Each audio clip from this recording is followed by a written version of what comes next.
And welcome everybody to Mr. Constitution class. My name is Ron Partain, and I'm jumping in early as normal. Time now is about 2:40, 2:44, coming on 2:45 Pacific time. Um, Jumping in about 15 minutes ahead of everybody. So if you want to skip ahead to about the 15-minute mark, uh, that's where class will start. Today we are discussing Article 1, Section 2, if I'm not mistaken, the 3/5 clause. And wow, and here's Brady, the 3/5 clause. And I am having a brain fart, man. What are we studying? 3/5 clause and the legislative procedures, Article 1, Section 2. So, again, if you want to jump ahead to the 15-minute mark of the video, that is where class will start. Until then, it is just going to be the war hamster and myself chatting with people in the group. And I am going to be doing administrative work as I work on my 5G book. You're gonna be able to talk at the same time? Yeah, I will be able to talk at the same time. Um, what I'm doing is I'm making a copy of it. Gordon and I are going to begin going through this book page by page, line by line, going through the entire book.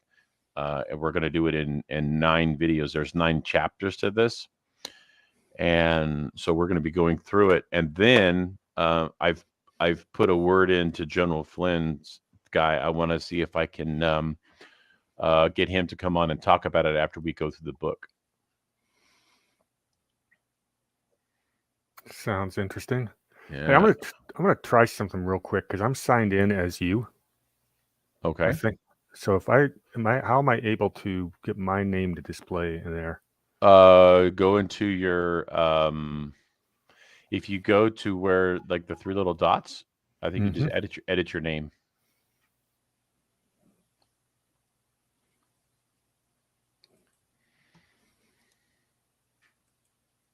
No, that's the display name.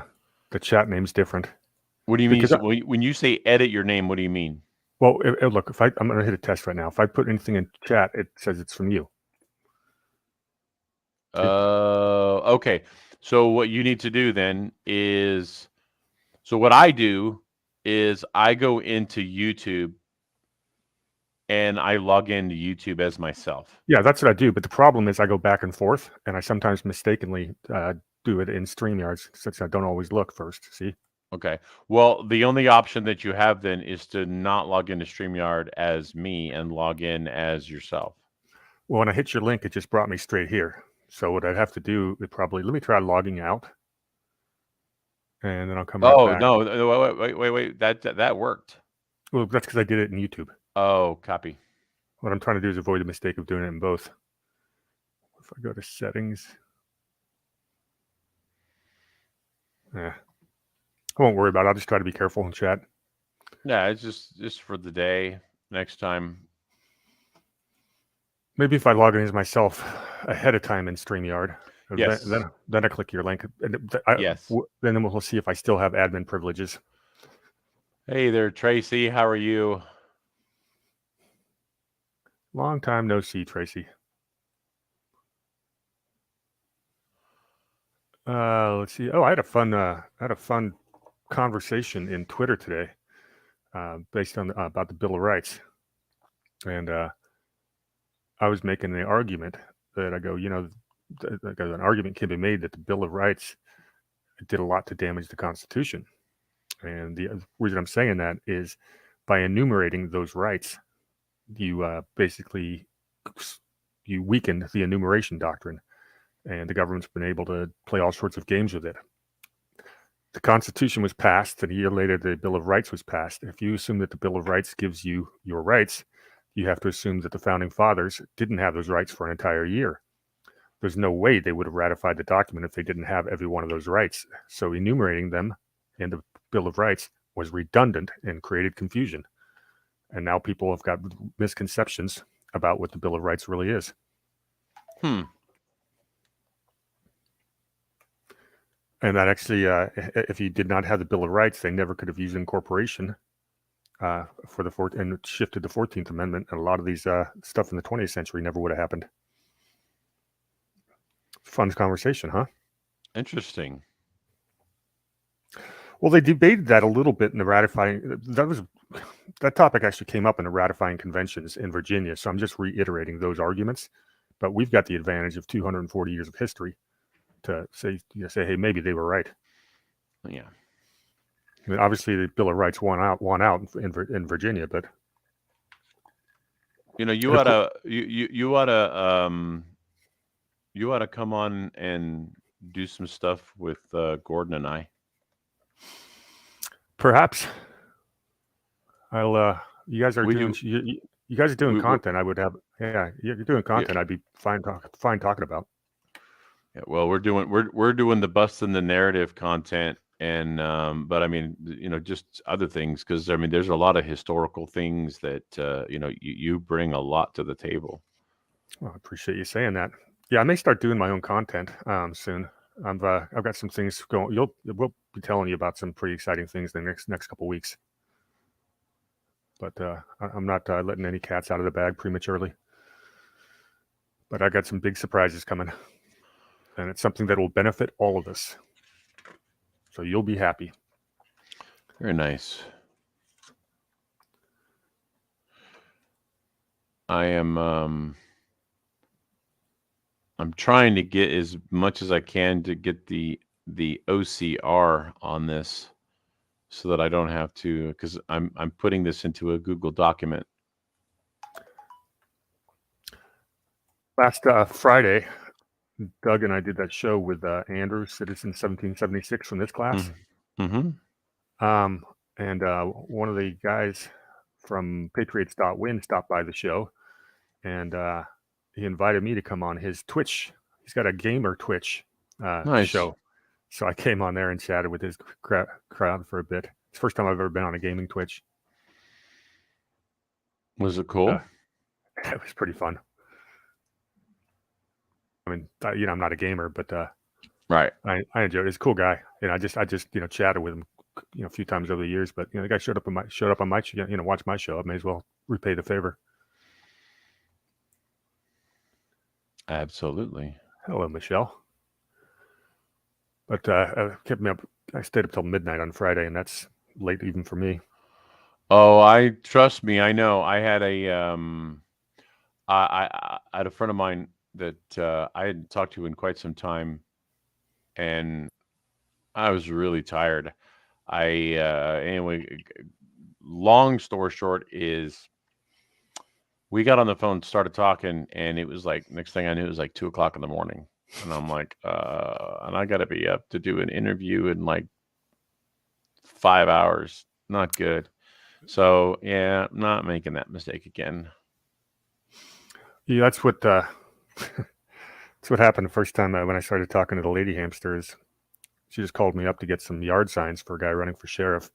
3 hours later, we're still chatting, and it's like midnight. We're on, oh shit. Did that like 3 nights in a row. I go, okay, we got to show a little bit of discipline.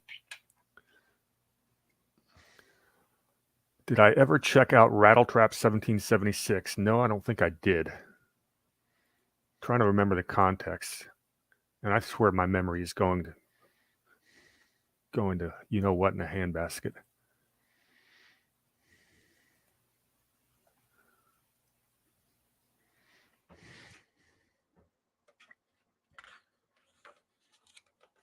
Oh, that was the Rumble channel. You know what? I did bookmark it, and I have not seen anything yet.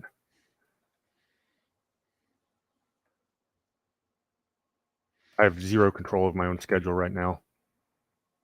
Jeannie A. Derek Johnson. What does that mean? Is that what she's asking you to check out? Yeah. Is that Derek Johnson's table? So I do have an opinion on Derek Johnson. What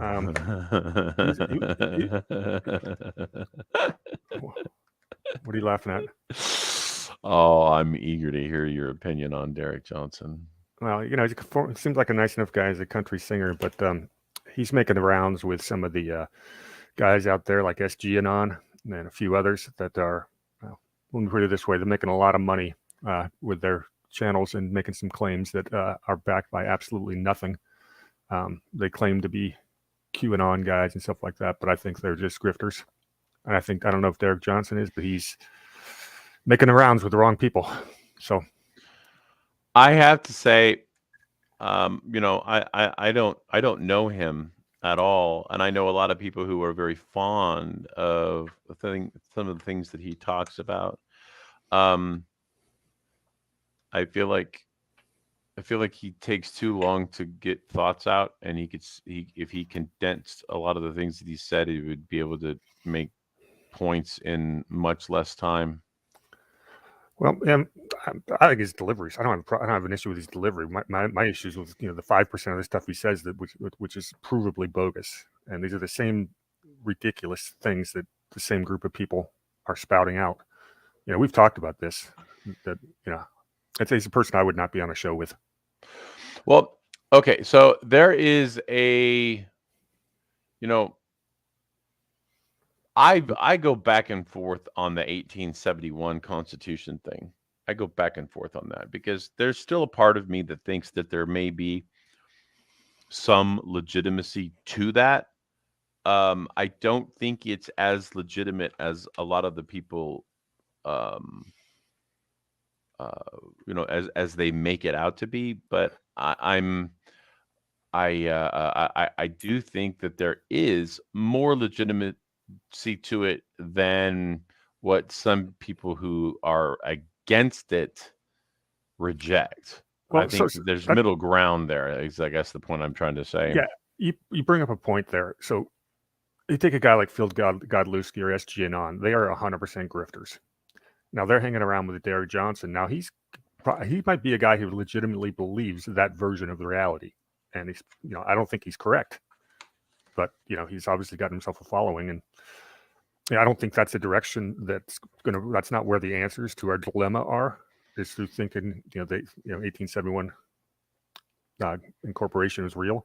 I think the way to get out of this obviously is through the Constitution and through grassroots local activism, and so people that are they'll need to research something that, in my opinion, is a waste of time. That's kind of where I have the problem with it. Like I said, Derek Johnson comes across as a pretty honest guy. I mean, I don't think he's out there just for the money. Unlike I don't think so. Well, I don't think so either. I don't think so either. And I by no stretch of the imagination am I trying to be disparaging towards anybody. I just, he's very smart. He knows a lot, and there are a lot of people that I have respect for that hold him in high regard. I'm not throwing him under the bus. I just, I think he's going a direction I don't think is correct. And if he were to go back in the right direction, or my version of it, I think he could probably do a lot of good because he's a good communicator. He's got a good personality. He's fun. He's charismatic. What else going on?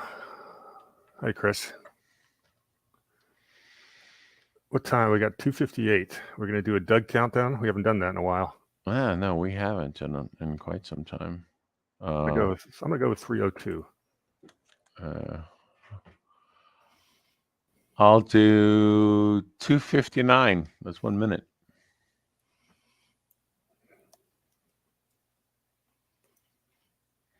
Put your bets in, people. There you got Tracy's at 3:01. Chris is pessimistic. 3:04.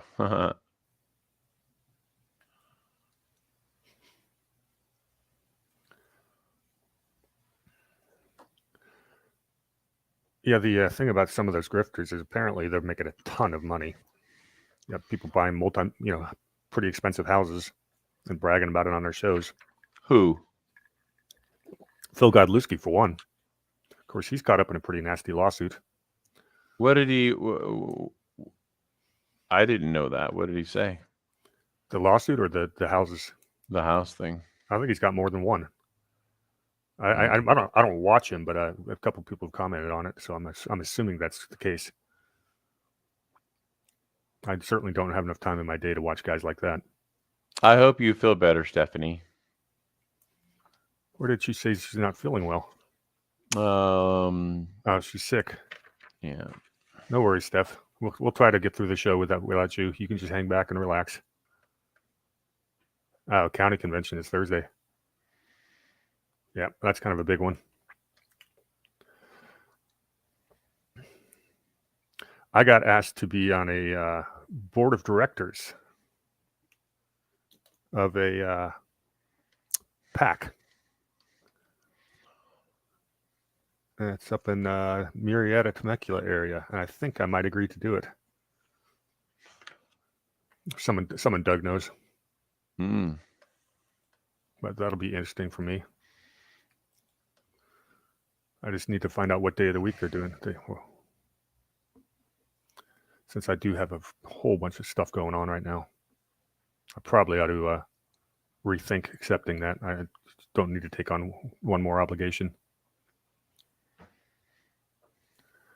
But it's interesting. The PAC itself, it's like Women's Republic PAC instead of Republican, and they've had a little bit of a falling out with the Women's Republican Party or group up there. So that doesn't break my heart.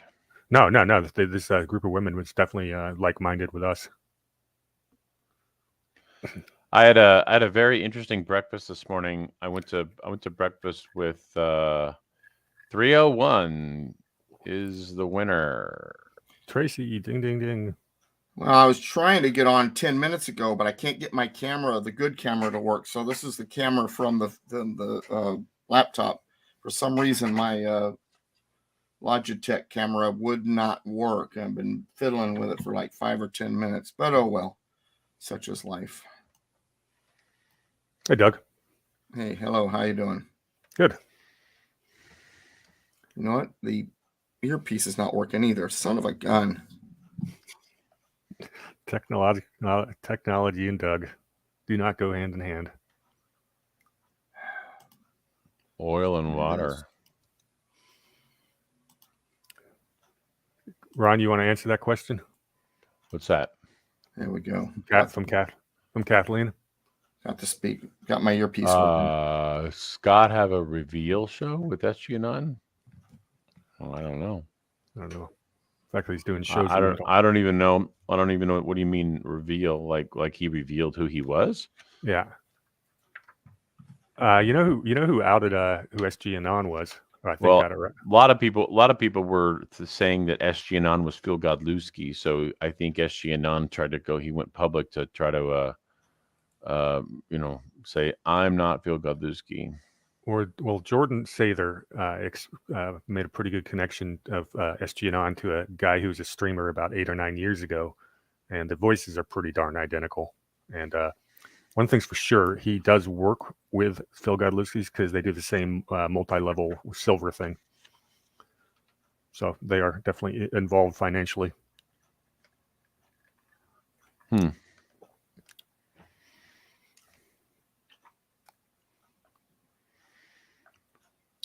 So I'm trying to pull something up here. I want to say, okay. So I get an article about someone sent to me. Ben Sasse resigns from U.S. Senate. And this is a Constitution thing for all those of you in the chat and watching later on. So before we get into our lesson, I wanted to go over this real quick. Ben Sasse resigns from U.S. Senate. Ben Sasse, Republican Nebraska official, resigned from the U.S. Senate on January 8th to become the University of Florida's 13th president. Sasse was president of Midland University in Fremont, Nebraska, before elected to the Senate in 2014 and was last reelected in 2020 with 63% of the vote. Then here's the part that cracked me up. Now, remember, this is an official article by the mainstream. I don't have the source. They took a screenshot, and it doesn't show who the source was, but I'm reading from the screenshot. Unlike the U.S. House, where every vacancy must be filled through a special election, the U.S. Constitution does not specify how to fill Senate vacancies. Nebraska is one of 37 states where the governor makes a temporary appointment. Now, Warhamster, does the Constitution give instructions on how to fill Senate vacancies? Put me off guard on that one. Where would you think it was, without knowing? Where would you think it was if it existed? Well, be Article 1. Well, yeah, but now remember, we got something that replaced what it says about the Senate in Article 1, so that would be the 12th. 17th Amendment. 17th. Oh, okay. I got you. Senate. Gotcha, 17th Amendment. When vacancies happen in the representation of any state in the Senate, the executive authority of such state shall issue writs of election, in other words, special election, to fill such vacancies, provided that the legislature of any state may empower the executive thereof to make temporary appointments until the people fill the vacancies by election, as the legislature may direct. In other words, what it's saying is the legislature may call the election for the people to fill the vacancy, but if for some reason the legislature decided it's okay for the governor to do it, the governor can. So that's what it says. So where do they get this? Unlike the House, where every vacancy must be filled through special election, the U.S. Constitution does not specify how to fill Senate vacancies. Now, here's why that's important. Whether or not the Constitution provides that information is not the point. The point is that they gave false information and nobody looks it up to find out the truth, and they assume the mainstream media told them the truth. Therefore, we have a public that believes that the Constitution gives no information about how to fill a vacancy. And then some smartass will come along and say, well, gosh, I read it somewhere. There's nothing in there for the Senate to fill that. There is. But because you were told and didn't look further than what you were told, you believe a lie. And then people ask me all the time, well, how is it nobody knows this and they all believe a bunch of junk? Because nobody does any research. They're told and they believe it.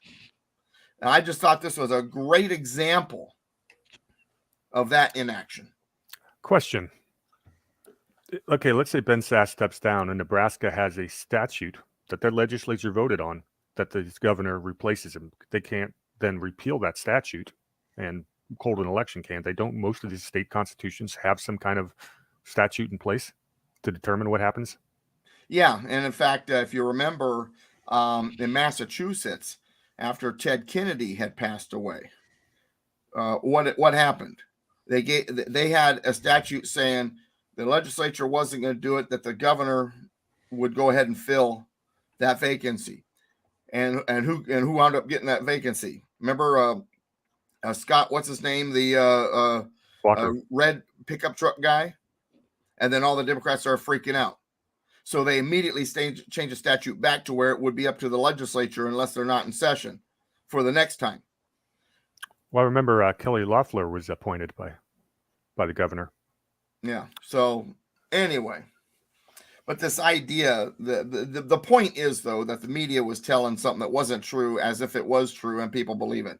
Well, that's never happened before. Yeah, when it came to the Constitution, but it's a great example. It's just a great, and it doesn't seem like a big deal. Okay, fine, they screwed up.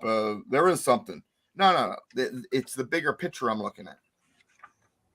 They give the wrong information on purpose. I think people don't know. They think they know, and then they do the wrong thing. It's just like with I'm in a group here in Riverside County where we're a study group for Robert's Rules for Order.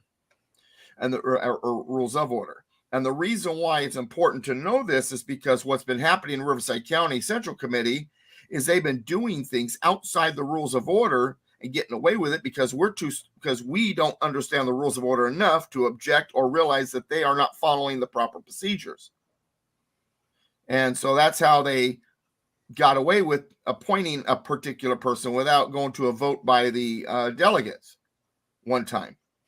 And it required a vote of the delegates, and nobody knew to object, and just all kinds of stuff. And so, even though I'm pretty good when it comes to Robert's Rules of Order, I run meetings. I've been running meetings for a long time.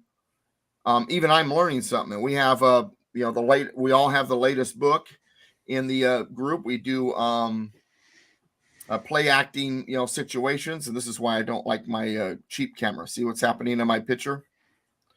That's why I want the good camera to work. But anyway, and it's important. We need to know these things. So there's a really good example of the media, of why the media gets it wrong so much. It just happened yesterday. There's a parody Twitter account that put out something that was ridiculous on the surface because of its parody. Well, the mainstream media all ran with it. And finally, the parody account came out and said, no, you guys, this is a joke, what have you. Well, it turns out, she said, the first person to actually reach out to check her to see if it was parody or not was the Daily Wire. The second one was Fox, and the third was another conservative article or outlet.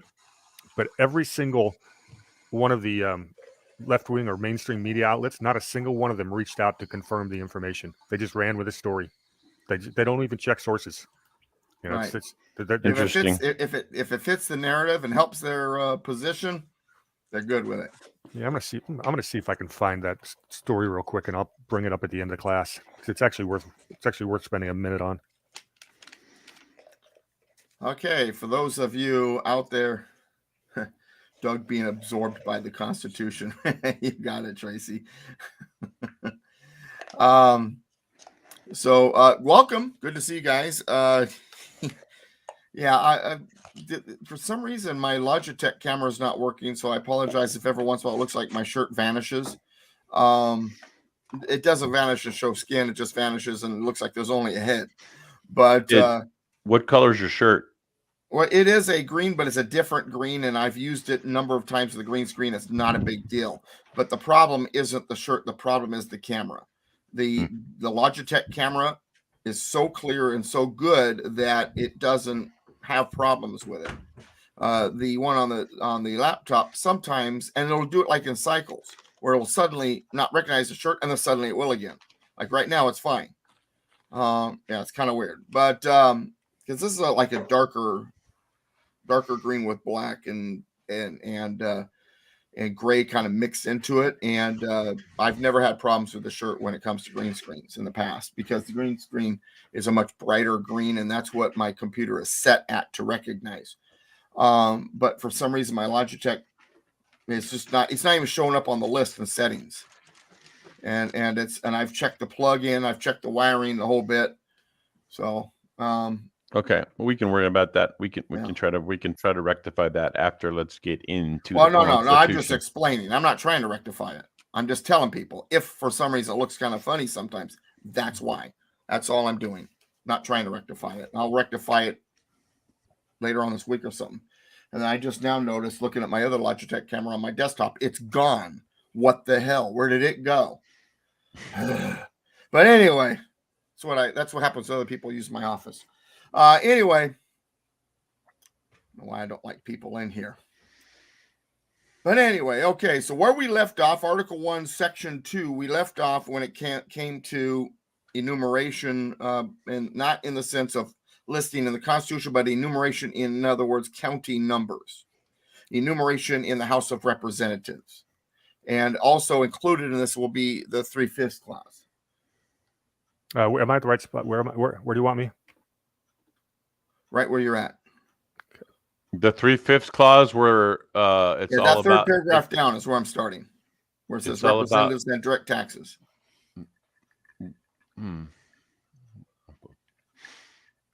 We're so right, racist. now, We're so quick. racist. We can't even consider a person. Only 3/5 of a person.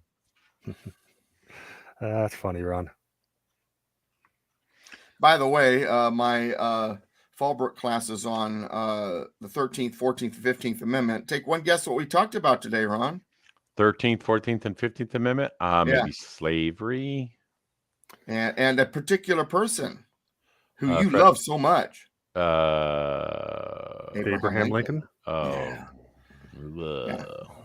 Armed with all kinds of new knowledge too. I kind of rocked the place. But anyway, we'll get to that, guys, here. All right, so here's what it says.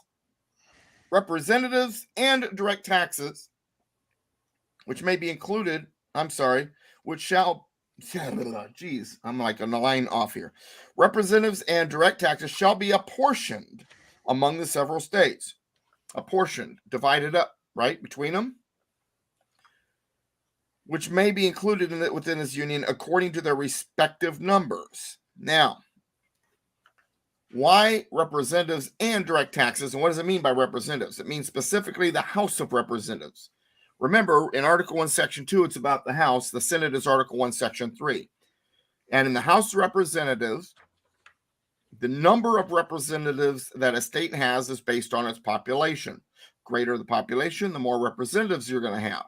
And then these districts are going to be broken up into, as close as they can be, districts that are about equal in population. So let's say, you've got 10 districts based on the population in your state, and then each of them are going to have, say, because this is early on back then, say 35,000 people per district. And so some may be geographically larger or smaller than others, but it's all about dividing the population up between the districts as evenly as possible so that a representative is representing about the same amount of people as representatives in the other districts in your particular state. Excuse me, my throat's getting dry. Let me do this real quick. Dr. Pepper? Gatorade. I had oral surgery a little over a week ago. I'm being very careful with soda. I did drink soda and a bourbon and Coke, though, last Thursday, and I blame War Hamster for it. Mm-hmm. All right. For some reason, I'm drying up, though, in the throat today. I went to breakfast today, and everybody was like, dude, you look like you're kind of getting gaunt. Like my face is like shrinking. I'm getting thinner because I've been eating soft food because of the stupid oral surgery. I know I'm getting thinner because my toes suddenly appeared without the aid of a mirror. I don't have a scale in the house, but I don't need a scale. I just look at my toes. Can I see them? All right. I'm obsessive with the scale. I weigh myself first thing every morning, and if I'm even 1 pound over my range, I will fast that day. See, I'm surprised because I thought what you would do if you're a pound over is just get on the wheel and start running for a while. That's cute. Well, I always do it. I run on the wheel anyways. All right. So representatives and direct taxes, talk about the House of Representatives, number of representatives based on population. But this says and direct taxes.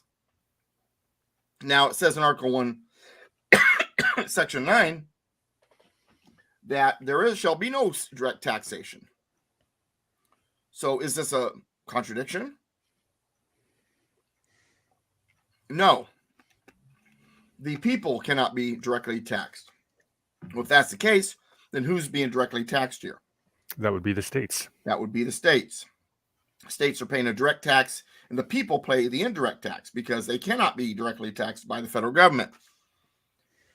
So what was happening is that a state, now see, and I've learned to kind of explain it this way because people kind of understand it better. Right now with the IRS and the tax collectors and the W-2 and all that, the federal government takes taxes from you.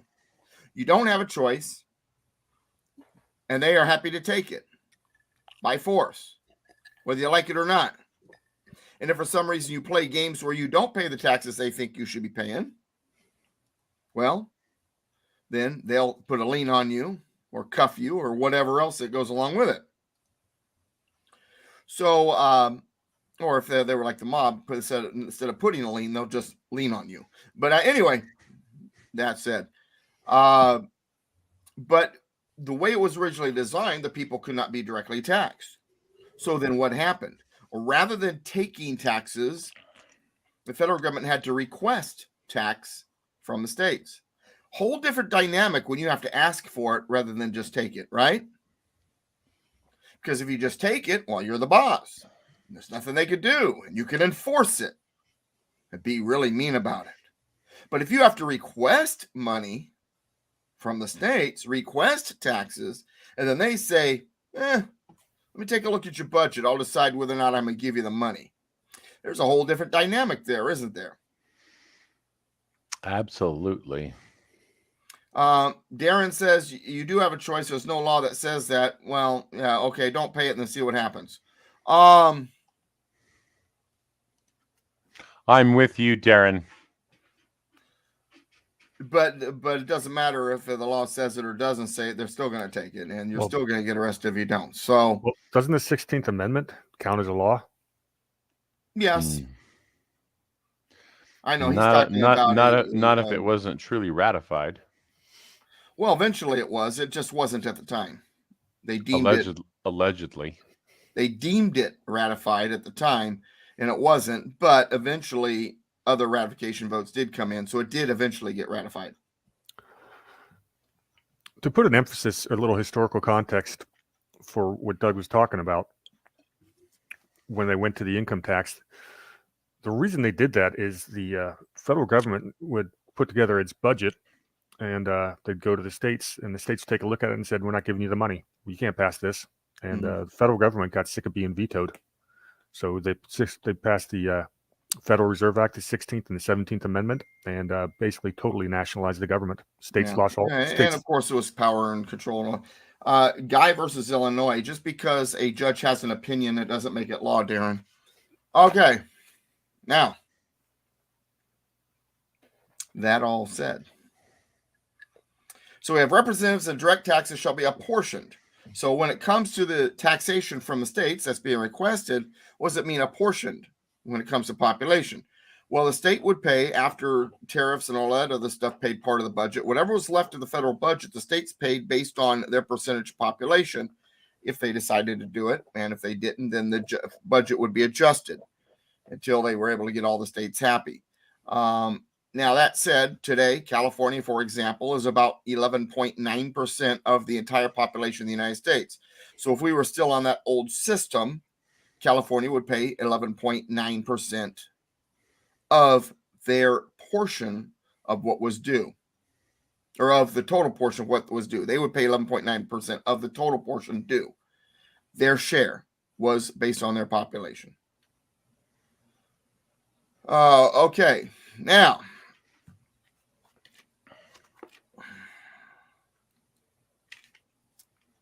Amendment 16, Congress shall have power to lay and collect taxes on incomes from whatever source derived without apportionment among the several states and without regard to any census or enumeration. Constitution is the law of the land. There is a law that ruling is not accurate, Darren. All right, so now, representatives and direct taxes shall be apportioned among the several states, which may be included within this union according to their respective numbers, which shall be determined. Now they're going to tell you at the time how they're going to determine this. Now, we got a problem, don't we? Because we have something called slavery. So here's the question. All right, we know how many people pay taxes that are free people. Notice it doesn't say free white people in the Constitution, because there were free blacks too. So based on the population of free people, but what about the slaves? Do they count into the equation? Does a state receive representation or pay their share of the budget based on how many slaves they've got? Now, understand at the time, because a lot of people think that at that time, you had the northern states had no slaves, the southern states had slaves. Every single state still had slavery legal in their state at that time, all of them. And in fact, along with Georgia, South Carolina, North Carolina, four of the most boisterous pro-slave states was Massachusetts, New York, Delaware, and Maryland. One of the loudest abolitionist states, or two of the most abolitionist sounding states, was Pennsylvania and Virginia. Virginia, what a surprise. You would think that, well, they're in the South.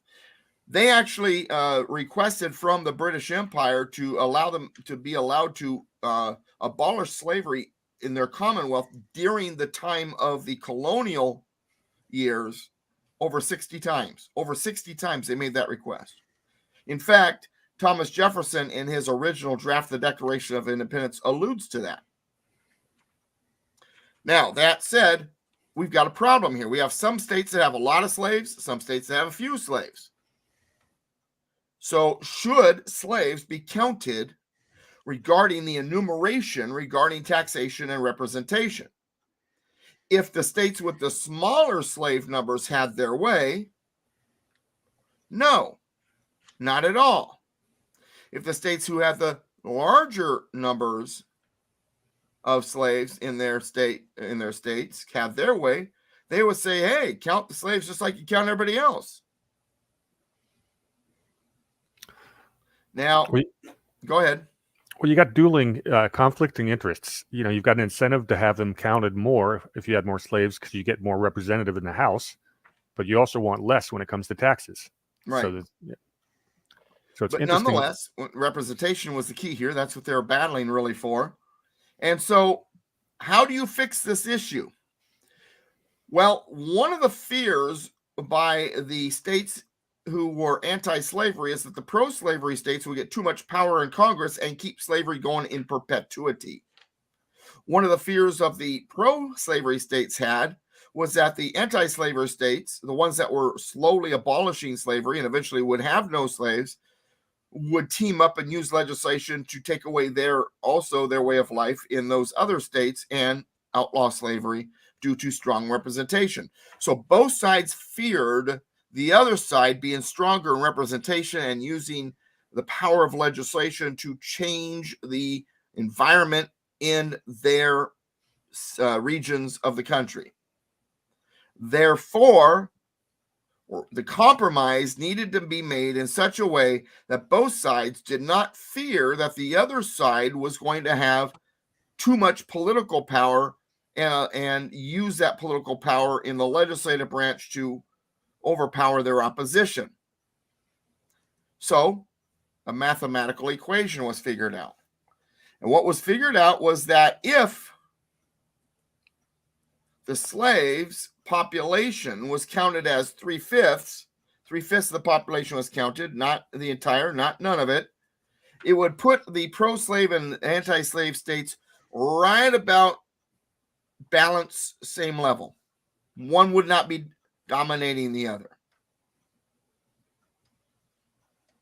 Now, if that's the case, then all of them should ratify the Constitution. If they're not happy with it, they may not. Now, later on, Frederick Douglass would argue there was nothing racist about it, because we hear today, right? Well, Constitution says a black person is only 3/5 of a person. No, it doesn't.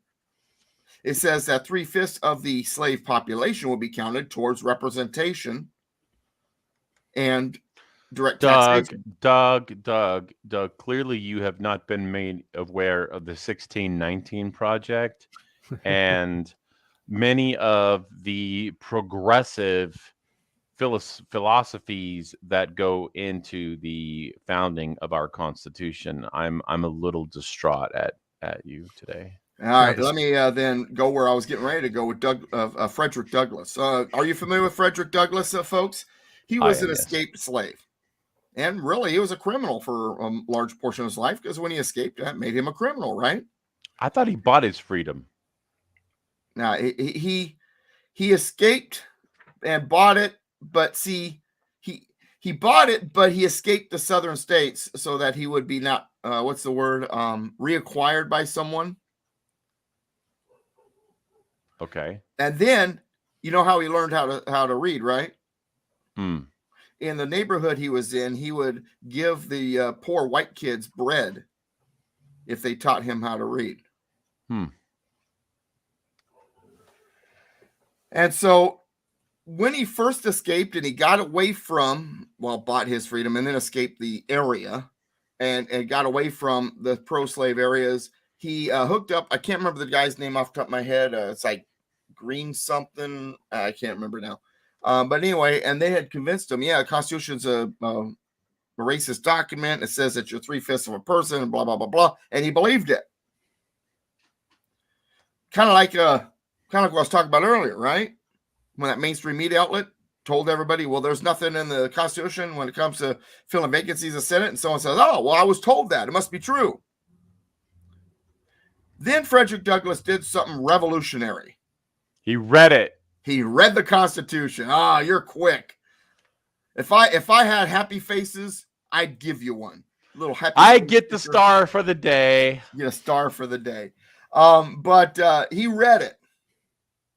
And then after reading it and studying it, Frederick Douglass came to the conclusion that the Constitution was not a pro-slavery document.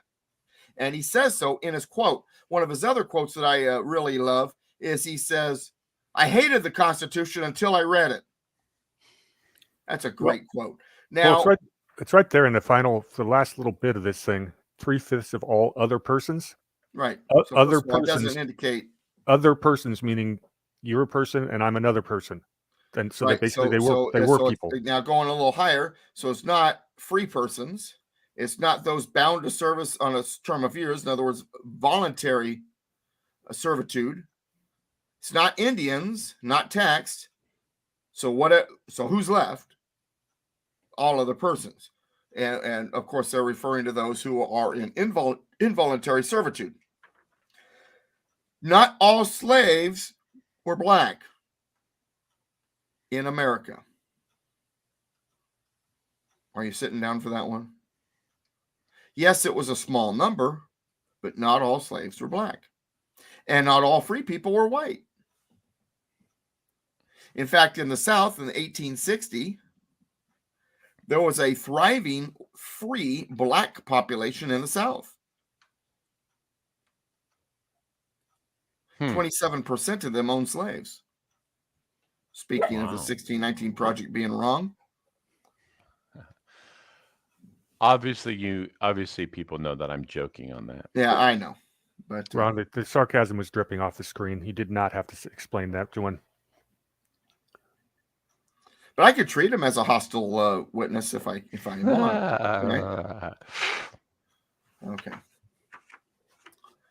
So you got this mathematical 3/5 clause. Well, you know what else Frederick Douglass said about that? That the 3/5 clause is actually proof that the Constitution is not racist. Oh, wait a second, Doug. That's not so. 3/5 of a person. No, what Frederick Douglass said? That it encouraged states to get rid of slavery. Because if you get rid of slavery, those people are no longer worth, the population is no longer worth 3/5 when it comes to full representation, but 5/5.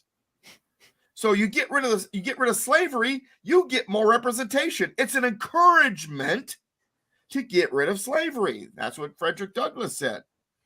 I love his logic. Talk about nailing it. You mean he had critical thinking skills? Yeah, after being a slave almost his entire life, and somehow all of those different neurons were still firing just right. Then we got a bunch of free people in America today, and none of their neurons are firing. But actually, did you know? Do you know that black children were more likely to be raised by their biological parents on a plantation than they are today? Mm-hmm. Yeah, the Democrat political plantation has destroyed the family, and you can even go back to the 30s, 40s, and 50s, and you had a very proud black community with professionals, doctors, lawyers, a whole bit. They thrived, strived to do better. Mom and dad were home. Then with the Great Society, it completely destroyed the family unit. Now in the black community, if you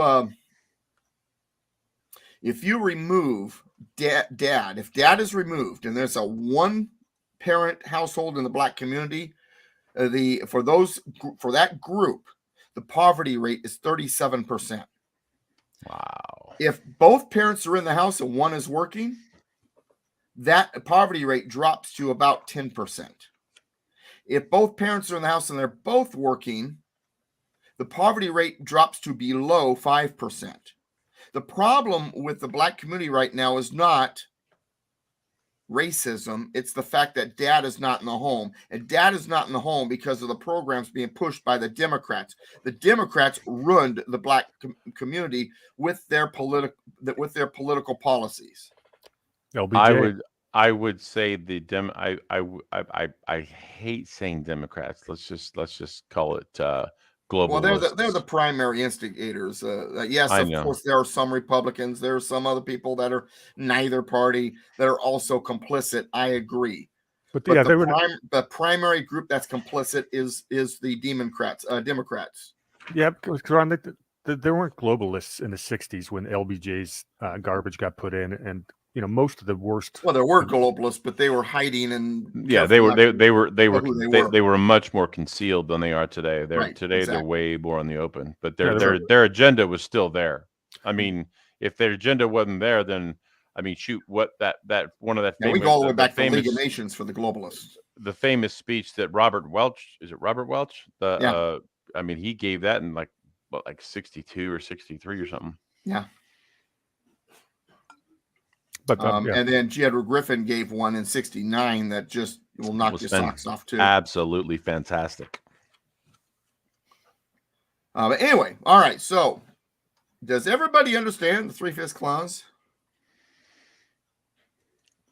Well, the 3/5 clause was essentially made to make the states, just make it so that you didn't have the southern states have it basically balanced the representation. Right. There was no domination, but also it made sure that everybody was willing to ratify this document. So now I'm going to ask you a question, and I know the Warhamster probably knows the answer here. I don't know, Ron. I don't know. You've been trouble already today. Why was it so important that all of the states ratified the Constitution? What do you mean? Why was it so important that all the states? Why was it such a drive to make sure all of them? They were willing even to compromise to make sure all of them ratified this Constitution, which means by ratifying it, they were part of the Union. If you don't ratify it, you're not a part of the Union. Or at least you don't fall under the Union, under the federal system, Federal Republic. So why was it so detrimental not to have all 13 ratify? Ron, you want me to jump in? Yeah, jump in, because I'm not really sure I understand. I told you might not know, because you haven't been to class lately. It's for national defense purposes. Last thing you want to do. Last thing you want to do is have a Maryland decide to form an alliance with France, and then France could basically just park an army right on your front doorstep. Or Georgia and South Carolina decide not to ratify, and who's to the south of them? Spain, Florida. Spain. Yeah, which was Spain. Spanish Empire would love to gobble up some of that land and raw materials. That was a part of it. What was the other reason? I didn't pull that one out of my head, so go for it, Doug. The other reason was that they were convinced that this document, the Constitution of the United States, would eventually abolish slavery. The mechanisms in this document would lead to the abolition of slavery, between being a system of liberty, the 3/5 clause, and the abolition of the Atlantic slave trade in Article 1, Section 9. They were convinced that would all put the final nails in the coffin of slavery in the New World. The founding fathers were convinced that if they got every single state as a part of this, that slavery could not continue. But if, let's say, Georgia refused to ratify it, they would continue as their own separate little country, and they may have slavery forever, and slavery would be across the border, even if we got rid of it in the rest of the states. They wanted to make sure that this document was applied to all of them and that it led to the end of slavery, and they were convinced that slavery would be gone within their lifetime. Now, the biggest thing that stopped that from happening, and most people are shocked because they don't think of this. Can I guess? Sure. The cotton gin. Cotton gin, no, that actually led to the eventual abolition of slavery, while at the time it did require more slaves in the field because of how much work it could produce. What it did is it began a technological revolution that ultimately moved the need for workers from the field to factories, and it was cheaper to hire someone to work in a factory than to own someone, feed them, pay for their health care, take care of their children, clothe them, give them bedding, so on and so forth. So the cotton gin actually began the process that would ultimately make slavery economically not viable. Gotcha. Any other guesses on what kept slavery around for longer than it should have been? And here's Diplomacy? what, let me give you a hint. A president signed this act, and he's one of my favorite presidents. I absolutely love him. And this was, in my opinion, his big donor of his presidency. Oh, okay. So the Louisiana Purchase? Purchase? No. Hmm. The Missouri Compromise, James there you Monroe, 1832. Because here's what was happening. The legislature, what was happening is the states wanted to come in. The free states, they were coming as free states. Whoa, wait a second. South's like, no. We can't have that. Remember, even Steven? You remember the compromise with the 3/5 to try to keep everything even Steven? So the Missouri Compromise required that if one state came in, the other had to come in at the same time. So Missouri, as a slave state, so Massachusetts got split into two, and Maine came in as a state, as a free state. Missouri slave state. And then that continued until the Kansas-Nebraska Act, which eventually nullified it. And if you've ever read about bloody Kansas, you'll see how deadly the fight over slavery and abolition really was. But that Missouri had it not been done, and states just kept coming in as free states, eventually the pro-slave states would have been outnumbered in the legislature, and they would have legislated slavery right out of existence.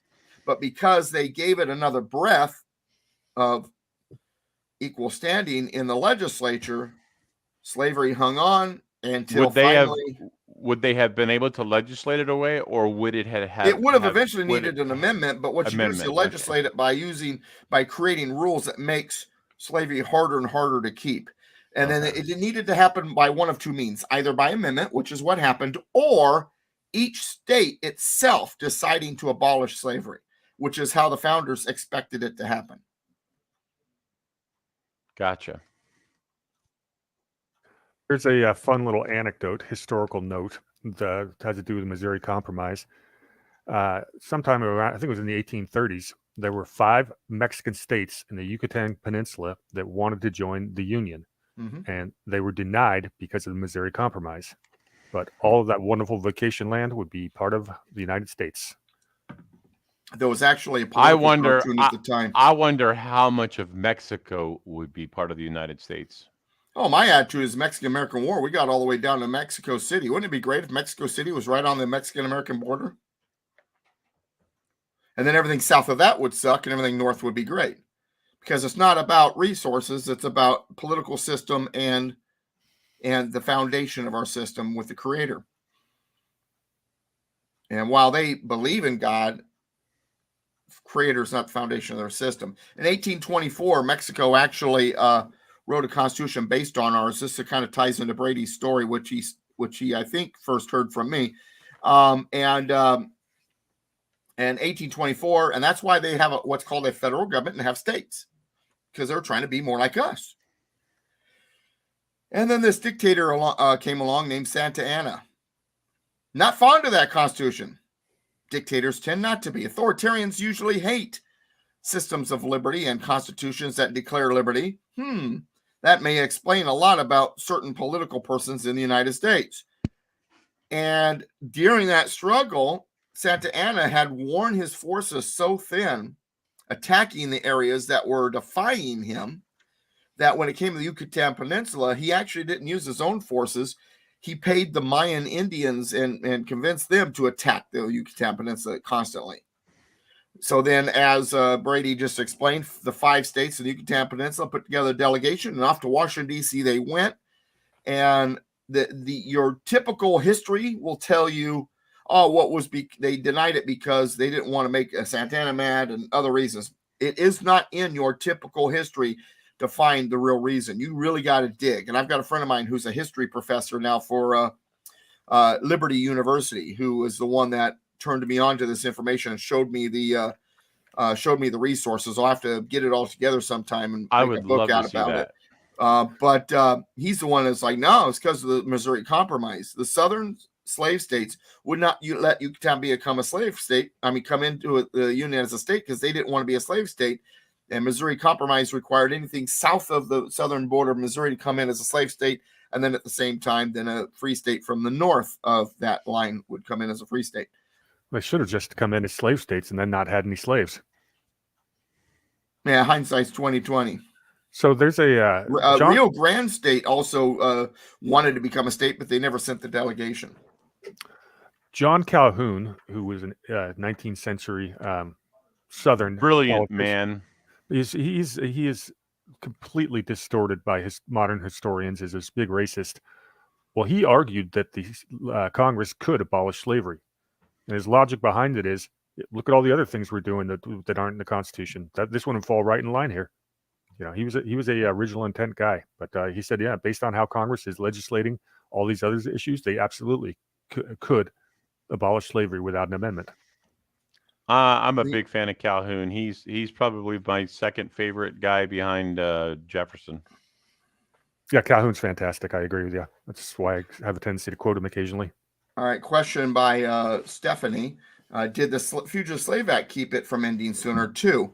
Well, yeah, that kind of played a part in it too, and that's also kind of what led us ultimately to war. But we're talking about the Missouri Compromise was 1832, Fugitive Slave Act. The first one was prior to the Missouri Compromise, but was never really enforced or enforceable. The second one that you might be referring to occurred in 1850, and then that act was applied in the Dred Scott case in 1857. And then everybody was so enraged over that, what the 1857 Dred Scott case basically said was not only could Dred Scott not be a free man, but then the judge decided to add in his opinion that any slave ever freed could not become an American citizen. Well, that enraged the abolitionists across the country. But good question, Stephanie. Thank you. I'm glad you asked. And Dred Scott got overturned how much later, and what was the name of that case? Oh, I don't recall that part of the story. Is it Casey versus? I think it might be. It's been a while since I read that, but it was overturned. Yeah, let's take a look.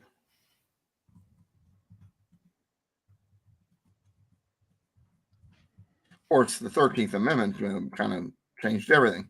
Yeah, that's the first thing I got that was overturned by the 13th. 14th. Both. Yeah, 13th and 14th would be what really overturned it. But I was wondering if there was a case. I don't see one. No, I was joking. I was saying you mean the 14th Amendment, because there already was a 13th Amendment. Oh, gotcha. No, but oh, I get what you're saying. I actually talked about that in class today. You're actually correct, though. The missing 13th Amendment, which we won't go into just this moment, but we've talked about here before, and we will again, but not today. All right, so 3/5 clause. I think we've all got it down. So let's now read this entire section one more time now that we understand. Representatives and direct taxes shall be apportioned among the several states which may be included within this union according to their respective numbers, which shall be determined by adding the whole number of free persons, including those bound to service for a term of years, and excluding Indians not taxed 3/5 of all other persons. The actual enumeration shall be made within 3 years after the first meeting of Congress. And actually, they did it like the next year of the United States, and within every subsequent term of 10 years, in such manner as they shall by law direct. What is that? That's your census every 10 years. Then it gives you a list of, then it says the number of representatives shall not exceed one for every 30,000. It does not say it's one representative for 30,000. It says that there shall be no more than one per 30. In other words, if that size of a district, 30 cannot have more than one representative. That's what it's saying. Now, there was an amendment that was a part of the Bill of Rights that was proposed that would have made it one per 30,000, but it never got ratified. And I'm glad it didn't, but it's still floating around out there. Yeah, it's the only one of the original 12 that didn't get through. All right. And John Cox, who ran for governor of California, supports that idea. In fact, I had him on my radio show long before he ran for governor of California to argue that, because he also believes that the legislatures of California should follow an identical model because, as he said, if a representative represents less people, they will be more in tune and responsive to the people. And my response was, if that's the case, how do you explain city council members? Dirtbags are dirtbags regardless of how many people they're dirtbags over. The number is not what changes it. The culture, the people, and throwing the bums out, that's what changes the problem. Well, the issue is not it's the people that these people don't represent their people. They represent a national political party ideology. So they take their orders from one central, core who they have allegiance to, and not the people they're running to represent. And while representing the people is important, that's not their number one responsibility. What's their number one responsibility, Ron? Well, I'm going to pick on Ron today. You're going to pick on me? Yeah. So if listening to the constituency is not their number one responsibility as a member of whatever legislative body they're a member of, then what is their number one duty? What is the thing that's more important even than the voice of the people?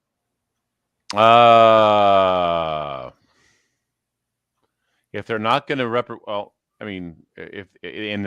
as a legislative body, as a member of a legislative body, their number one responsibility is to what? Uphold the Constitution. Which is upholding the rule of law. Yes, the rule of law is more important. Constitution and the rule of law. Constitution being a part of the rule of law. For example, here's why I like to explain it, Mr. Partain. Yes. So you have, let's say, a people, and the representative says, I'm going to listen to people. Whatever the people want, I'm going to do. And they say, okay, we want a law passed that arrests everybody with green eyes and has them executed. Should that representative listen to the people? No. The rule of law, Constitution, all of that is more important because we know it's wrong. I know it's a drastic example, but it's the best way to explain it. The rule of law, Constitution being a part of that, is more important than the voice of the people. I'm not saying that in turn the voice of the people is not important. What the people have to say is very important, and that's why at the time the people actually petitioned their legislatures for a redress of grievances. First Amendment sounding maybe. Mm-hmm. The communities would have these petitions, they would pass it around, everybody would sign it, they'd send it to their legislature, and before the legislature did any of their other business, they would go through the petitions they received first. The petitions for the abolition of slavery became so prominent that the legislatures decided to outlaw petitioning because it was taken away from their lawmaking time. They couldn't outlaw. Congress shall make no law, begins the First Amendment. They could not outlaw petitioning the government for redress of grievances. Of course, then the people just stopped doing it. So while they did try to take it away, ultimately we stopped doing it. We took that power away from ourselves by not continuing. One of the things I'm pushing today, now, in today's environment, is that we do petition the government for redress grievances. And I'm not talking some petition where if you don't sign inside the box, it's not going to be accepted.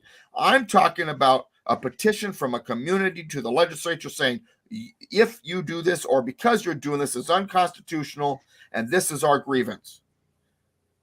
Doesn't mean they'll listen, but at least they need to at least look at it and consider it and discuss it at the very least. Hopefully, there's a few knuckleheads there that might even see the wisdom of what was sent and then push for it to be followed. But if we don't petition the government for redress of grievances, then our voice might as well not exist. Once again, rule of law comes first, but that doesn't mean our voice is not important. Our voice is very important. And the way to do it is meeting with these representatives, meeting with their staff, and petitioning the government for redress of grievances. All three of which we really don't do. So we really don't. Sadly.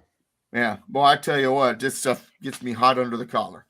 All right. With 7 minutes left, let's wrap up section 2.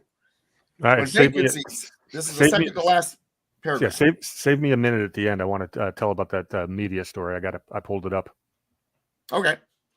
When vacancies happen in the representation from any state, the executive authority thereof shall issue writs of election to fill such vacancies. Remember what I read earlier about it saying, well, unlike the House, they don't have a constitutional explanation. Well, that's the House's explanation. If there's a vacancy for any reason, they resign, they're dead, whatever, then the executive authority, that's the governor, holds a special election to fill that vacancy.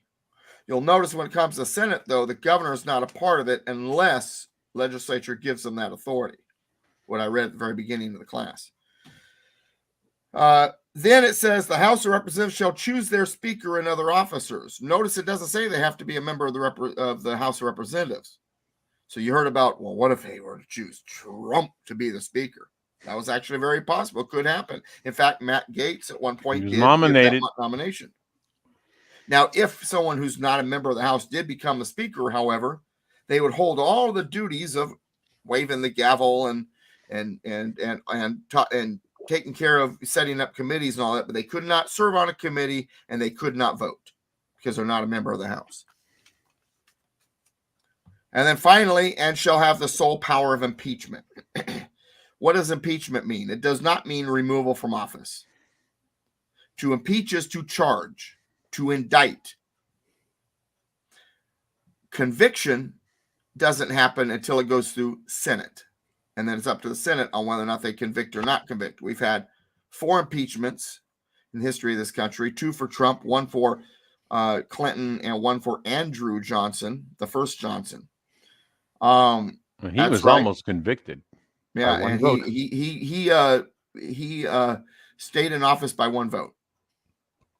Now that said, the very first president in which articles of impeachment were considered, but they didn't get the vote. They drew him up, but they didn't get the vote, was John Tyler. John Tyler had become president after Harrison had died after 41 days in office, and the Congress did not like him. His entire presidency, he went without a vice president because they did not like him. They considered him argumentative, and that he vetoed based on political reasons rather than just the Constitution. And that's why they wanted to impeach him, because he kept vetoing their bills, but he would do it because he disagreed with them, not because they were unconstitutional. And they felt that was a maladministration of office, because in the past, presidents only vetoed when something was not constitutional. You mean the way they were supposed to do it? I'm sorry? You mean the way they were supposed to do it? What was considered the way they were supposed to do it, right? Right. That veto should have only been because something was unconstitutional. That was the attitude at the time. So John Tyler was the first one on which articles of impeachment was brought upon, but there was never enough vote for it to go to the Senate, so he didn't sweat it too bad, and he spent his entire term in office without a vice president because none of his nominations were approved by the Senate. Yeah, that's what I was going to say. It would have been really interesting had Andrew Johnson been impeached, because he did not have a vice president for his entire 3 years and 11 months in office. And John Tyler is 3 years and almost 11 months. What's fun about that is how so would the Speaker of the House been president? No. We're talking vice president. Oh, you talking about if the president was gone, there was no vice president? Right. No. That's first of all, the line of succession had not been created yet. So Speaker of the House was nobody when it came to that anyway. At that point, line of succession didn't get established till I think it was the late 50s or early 60s. Yeah, Really? it was nuclear weapons was the reason. Because of nuclear weapons. Hey, what if they blast the White House? We lose the president and vice president at the same time. Then what do we do? Oh, the speaker could be president. And then if the speaker is not eligible or dead, then we'll go to the president pro tempore. And if they're dead, then we'll go down through the departments, starting with the state secretary of state. And it goes down, depending on how long they've been a department. No, there's a process. So if, let's say there was no vice president, the president died, then the House would choose who would act as president. They would not be president, and the vice president would be chosen by the Senate on who to act. And they would not actually hold the position; they'd be acting until a new president was chosen based on a electoral process. That Sounds- was the original way of doing it. Because once again, line of succession is actually something new, and I love it because everybody wants to just say, "Oh my gosh, speaker is suddenly president on everything." That seems to be the answer, and it drives me bananas. Not unless you're nuking them or something of that nature, and they don't have time to figure out anything else because we got to do something immediately and get someone in there immediately because we're at war. And so Kiefer Sutherland suddenly is president. Did you ever see the old? It was a HBO movie about. It's called something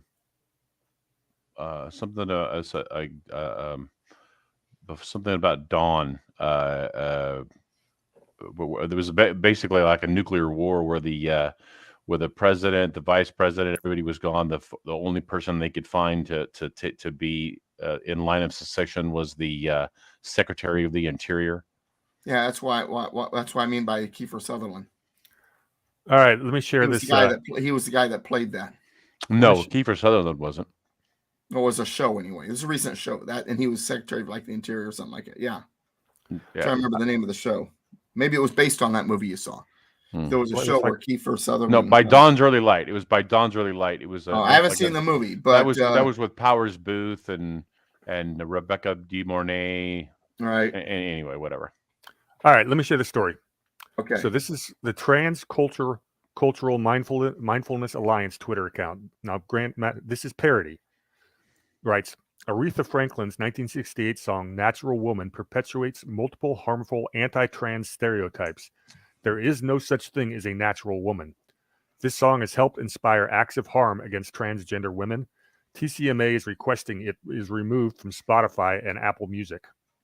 Well, the left explodes, media, and just I'll get to some of those quotes, but TCMA then writes a day later, I am stunned that not a single media outlet who reported on the Aretha Franklin tweet even attempted to contact this account for comment.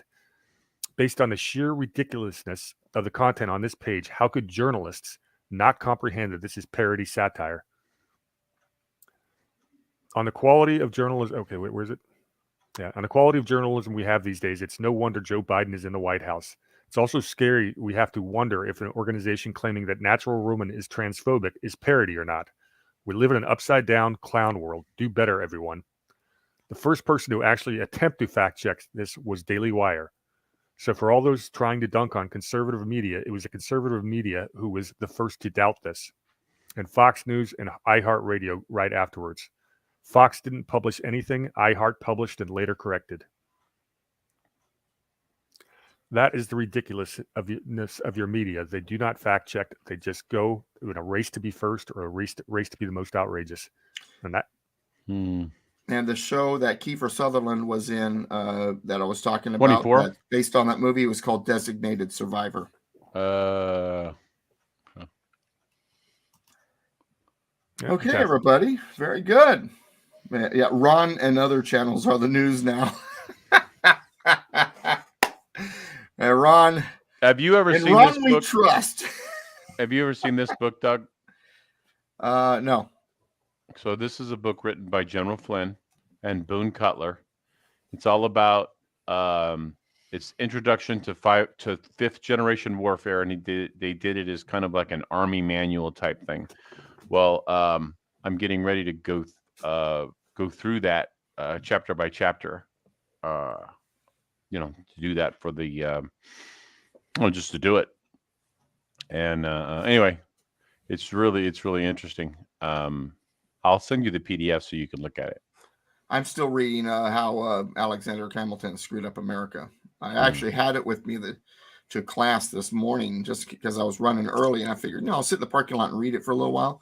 And I pull in the parking lot, and as I'm pulling in, like 5 of the cars did. So much reading, but everybody gets getting a kick out of the fact I'm reading that book. They see the title and they say, "Of course, that's what you would read, Doug."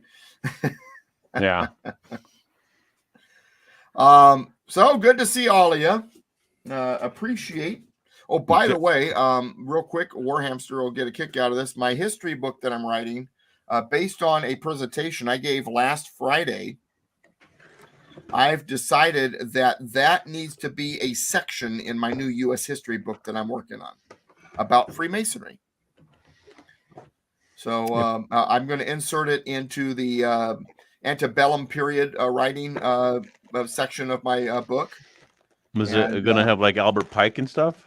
I mentioned Pike. Well, if you, I don't go into the details of the modern. I get more into the history and the influence on America's founding and all of that. Have you ever come across his letter? Sorry, Brady. I didn't mean to interrupt you. Well, let me jump in, Ron. So Doug has not watched the presentation I did on the Freemasons the previous week. Not yet. And on that one, Ron, on that one, I did go into detail on Albert Pike, and I did discuss the letter and the fact that it's disputed. But we went to deep knowledge of. I did the modern stuff.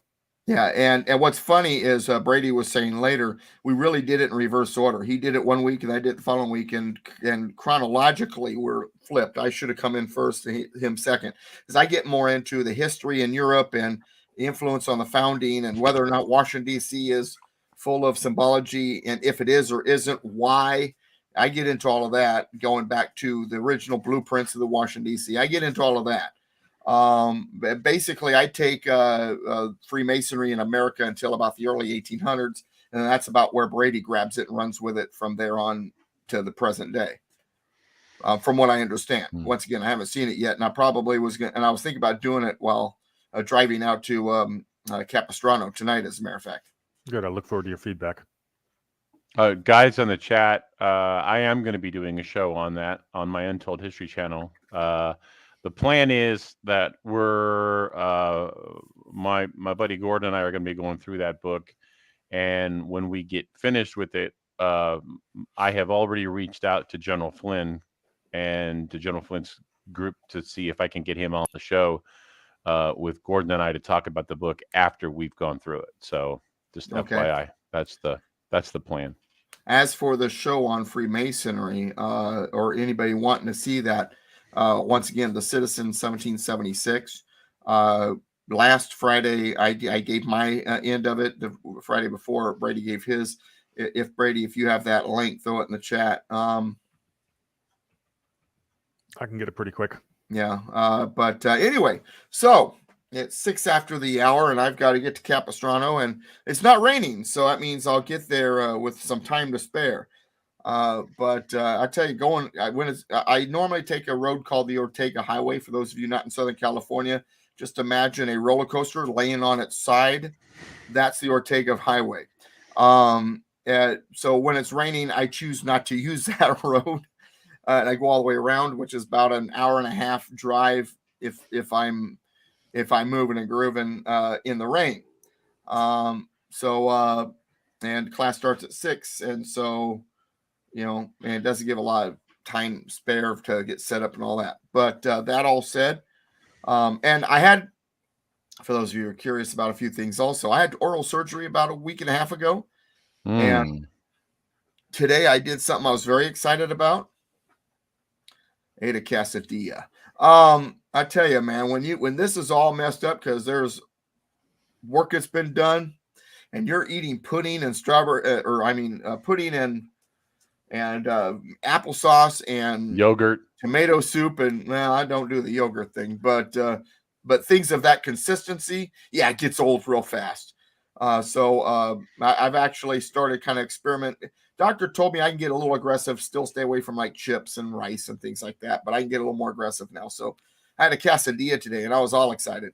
But everybody, make sure you go check out Doug's video, because he's kind of feeling left out. His presentation on the Freemasons only has 38 views, and mine has 119. So let's get him caught up so he doesn't feel bad. Pretty good. I like it. Well, I haven't advertised it. I need to put it out there for everybody to see. Say, hey, wonder what I think about Freemasonry? Here you go. I spent pretty much almost the entire show talking about it. I pretty much grabbed hold of that one.